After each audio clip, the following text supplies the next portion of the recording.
አሁን ደግሞ ጊዜው የንግድና ምጣኔ ሀብት መረጃዎች ወደ እናንተ የሚደርሱበት ሰዓት ነው። ቤተልሔም ገበየሁ መረጃዎችን ወደ እናንተ የምታሻግር ይሆናል። ቤቲ እንኳን ደህና መጣሽ። እንኳን ደህና ቆየኝ በፍቃዱ። መልካም ጊዜ። አመሰግናለሁ። እንደምን ዋላችሁ የተከበራችሁ ተመልካቾቻችን። ከአቦል ዜና የቢዝነስ ዘገባችን ተጀምሯል። በቅድሚያ የአጋራችንን የኢቲሱችን መልእክት ተከታትለን እንመለስ። በቃ ሙላባትና ንስጣ አታረገው ያረ ሙላበት ያው ሌቲ ማለል እኮ እዛ ጋር ገና ይኑላ ሰልፍ ጠብቄ ያውልህ ባዶ ኤቲኤም እዛ ጋር አለልህ። አይ የምጠቀመው የክፍያ ካርድ እኮ ሌላ ባንክ ስለሆነ ደሞዝ ገብቶና ከፋያችን ይሳል። ዛሬማ ከፋ አንተ ነህ። እባክህ በቂ ገንዘብ አላሱ ፖስት ማሽን አለ ወይ? ይቅርታ የዚህ ባንክ ክፍያ ካርድ አላስኩት። ሰበበኝ። ኧረ እባክህ ተው። ሁሉም የክፍያ ካርድ በሁሉም ፖስት ማሽን ላይ ይሰራል።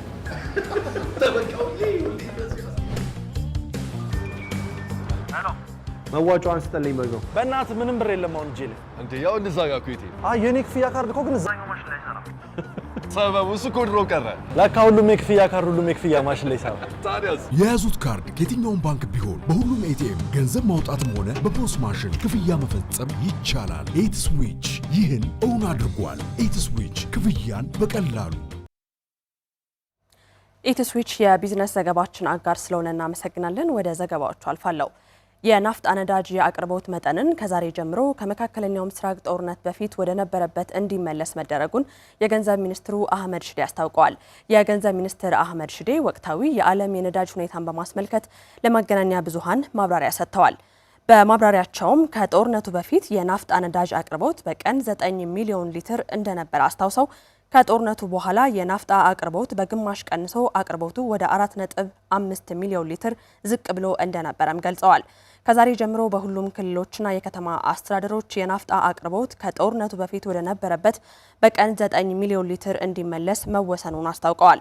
መንግስት ጦርነቱን ተከትሎ በወር እስከ 20 ቢሊዮን ብር ድጎማ እንደሚያደርግ ጠቅሰው አጠቃላይ የድጎማ ክምችቱም 300 ቢሊዮን ብር መድረሱን አብራርተዋል።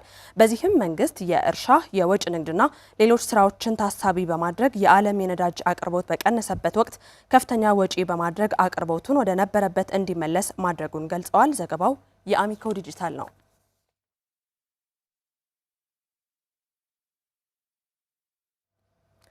የኢትዮጵያ ህብረት ስራ ኮሚሽን የህብረት ስራ ማህበራትን እንቅስቃሴ ለማሳደግ በትኩረት እየተሰራ ነው አለ። ኮሚሽኑ በኢትዮጵያ እየተከናወነ ያለውን የህብረት ስራ ማህበራት የሪፎርም ንቅናቄ በቀበሌ ደረጃ ለማድረስ በገጠር ልማትና ግብርና ትራንስፎርሜሽን ያላቸው ሚና ለማጠናከር የንቅናቄ ዘመቻን እያከናወነ ይገኛል። የኢትዮጵያ ህብረት ስራ ኮሚሽን የህብረት ስራ የልማት አመቻቾች ሁለተኛ ዙር ብሔራዊ የሪፎርም ንቅናቄ ዘመቻ ከሚያዝያ 13 ቀን 2018 ዓ.ም ጀምሮ ሲያካሂድ ቆይቷል። በኮሚሽኑ የህብረት ስራ ማህበራት ማስፋፊያ መሪ ስራ አስፈጻሚ ድሪባ በቀለ ለፋና ዲጂታል እንዳሉት የህብረት ስራ ማህበራትን እንቅስቃሴ ለማሳደግ ቀበሌ ድረስ ሪፎርም ማድረግ ወሳኝ ነው ብለዋል። የንቅናቄ ዘመቻው የህብረት ስራ ሪፎርምን በቀበሌ ደረጃ ወደ መሬት ለማውረድና ለገጠር ኢኮኖሚያዊ ሽግግር ተጽዕኖ ለመፍጠር ቁልፍ መሰረት ለመጣል የሚያግዝ ነው ብለዋል። ንቅናቄው በኮሚሽኑ መተግበር የጀመረውን የሪፎርም ስራ ለማጠናከር የሚያስችል መሆኑን አብራርተዋል። በዚህም ለህብረት ስራ ማህበራት ውጤታማነት እየሰሩ ያሉ ሰራተኞችን አቅም ለመገንባት የሚያስችል ስልጠና መሰጠቱን ገልጸው በመጀመሪያ ዙር 3200 ሰልጣኞች ስልጠና ወስደዋል ብለዋል። በሁለተኛው ዙር ደግሞ ወደ 4000 ሰልጣኞች ስልጠና መውሰዳቸውን ገልጸዋል። ዘገባው የፋና ዲጂታል ነው።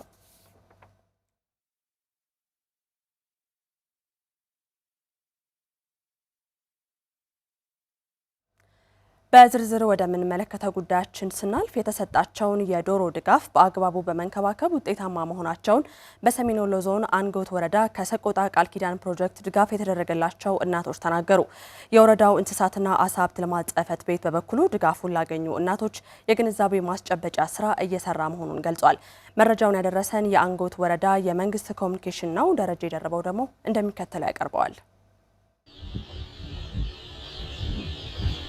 የሰቆጣ ቃል ኪዳን ፕሮጀክት ባደረገላቸው የዶሮ ድጋፍ የራሳቸውንና የቤተሰቦቻቸውን ኑሮ እየቀየሩ መሆናቸውን በሰሜን ወሎ ዞን አንጎት ወረዳ የድጋፉ ተጠቃሚ እናቶች ተናግረዋል። ዶሮች እንግዲህ አድገው እንቁላል ከጣሉ በኋላ ያው መመግበው ለልጆችም ለኔም ተመግቤ የተረፈውን ገበያ ላይ ሽጬ እንቁላሉን ሳሙናም ገዛው በቃ ሌላ ማስይዛ ማሟላት እንደምችል እኔ ወስጄ እንከባከባለሁ። ያው ለጥቅም ሲደርስ እንቁላል ሲጥሉ ይሄንን እያነሳውና እንትን እያልኩ ልጄን እመግባለሁ ማለት ነው። በግብርና ባለሙያዎች በተፈጠረላቸው ግንዛቤ ዶሮዎችን እያረቡ ለሌሎች ምሳሌ ለመሆን እየሰሩ መሆናቸውን የተናገሩት ተጠቃሚዎቹ የመኖ አቅርቦት እንዲሟላላቸው ጠይቀዋል። ፖለቲካ ብንገዛ በቆሎ ብንገዛ ውጤት አልባ ነው የሚሆነው። ምክንያቱም ገበያ ላይ ውድ ነው፣ የተዘራም የለም፣ እዚህ የበቀለ አናገኝም። መኖ ያው በአስቸኳይ ይመጣልን ከመንግስትም ሆነ ከድርጅቱ። መኖማ ግድ ነው፣ አስፈላጊ ስለሆነ እንዲሰጠንና እንዲተባበሩም እንጠይቃለን። ድጋፉ ለ132 ነፍሰ ጡርና አጥቢ እናቶች መከፋፈሉን የገለጹት የወረዳው እንስሳትና አሳ ሀብት ልማት ጽሕፈት ቤት ቡድን መሪ አቶ ሀገርነው ካሳ ዶሮዎች ለታለመለት ዓላማ ብቻ መዋል እንደሚገባም አስረድተዋል። በዚህ ዓመት እንግዲህ ከ132 እና ከዛ በላይ የሚሆኑ እናቶችን ተመልምሎ ማለት ነው ለ132 አካባቢ እናቶች የሚሆኑ ዶሮ እንግዲህ እየተሰራጨ ነው። ለእያንዳንዱ እናት 12 ዶሮ ነው የሚሰጠው። አርሶ አደሩ እንግዲህ ይሄንን 12 ዶሮ ወስዶ መሸጥ መለወጥ የለበትም።